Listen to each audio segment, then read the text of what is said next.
Well, usually I guess you don't get to speak here if you're a student.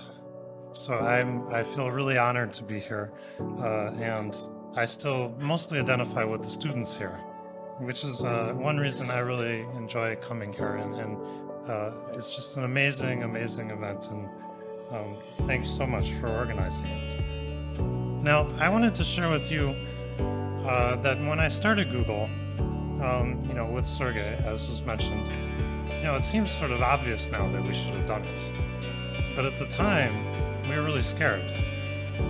And we were actually, we were grad students like many of you students. And, we were enjoying getting our PhDs and we haven't quite finished yet as a result. And, although Stanford recently gave us a reinstatement form when we gave a speech there. Um, But at the time, we were really scared, like, oh, we're not going to get our degrees, we're going to start this company, it'll be kind of lame. And, our parents were all upset, and, there are all sorts of issues. And so, one of the things that I'd been through as a student was some leadership training. And one of the things they taught us was to not be afraid of failure. And instead to have the goal to fail a lot quickly, and then eventually you'll succeed. And I sort of took this to heart, and they also had a slogan called Healthy Disregard for the Impossible. And they actually made you write down sort of the things you would do that were kind of impossible, but you thought you might really accomplish. And that's really stuck with me in everything that I've tried to do. And I think, it was very, very close that we wouldn't have started the company. And I think there are many of you out there in sort of similar situations. Do you want to take a little bit more risk? Do you want to try something out? And even if you don't succeed, we actually tried many things that didn't work. Google happened to work pretty well, but there are many things that we did that didn't. But we don't worry about those, right? Because we tried many things. So I just encourage you to take a little more risk in life, and I think if you do it often enough, it will really pay off. Now, I wanted to make another point. So I think leverage is really, really important. And one of the things I was really lucky, my dad was a computer science professor, and we had a computer when I was really young. And somehow I sort of realized, like, oh, the computer can do a lot of things. And, I'm kind of lazy, and, having the computer do things is good. And that really gives you leverage. And it was amazing when we started the company, even when we had about 3 employees, we had several million people who used the search engine.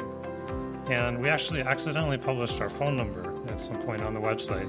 And people started calling us, and we couldn't do our business because the phone just kept ringing. And we had to take down the phone number. But the computers were able to actually answer all those people and do something that was really useful for the world.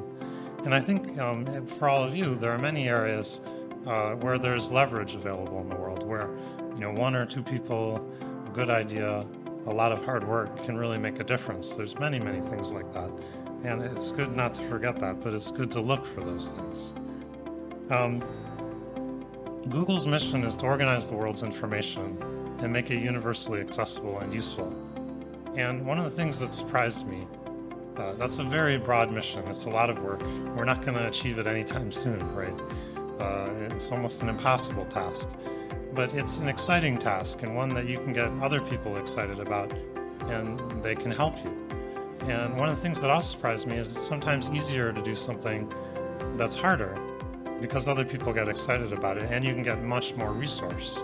You can get tremendous resources to solve a hard problem, whereas you might only get minor resources to solve a small problem. Right now, Google's available in over 100 languages, and I'll just give you another tidbit about sort of where you can get leverage. We had some engineers work really hard. They're trying to build artificial intelligence. They're trying to make computers smart, and they accidentally built a really good spell checker along the way, using the technology they wanted to use to build artificial intelligence. And it's on Google now, and if you misspell something, which I do continuously, I can't spell it all, it helps a lot to be able to find things to spell it correctly. So it's a very important issue with quality of search. The spell checker that they wrote, with a much bigger goal in mind, actually understands all different languages. It understands languages that the people who implemented it don't speak. because it basically uses all the information on the web and it does clever things. And that's really, really cool. And it's really interesting to build stuff like that. So I'll finish up quickly, and then I think I'll have some time for questions. What we really want to do is build the ultimate search engine, and that would understand everything in the world. It would understand exactly what you wanted when you typed a query, and it would give you back the exact right thing instantly.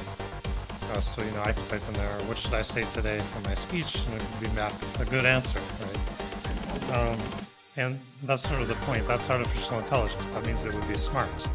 And the thing that's fascinating about what we're able to do is that everything that we do that gets us closer to building a better search engine gets us closer to making it smart.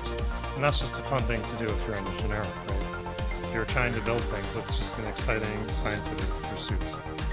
The final thing I wanted to say is we were also very lucky to be able to allocate some of our equity before we went public to sort of philanthropic means, and we're calling that Google.org.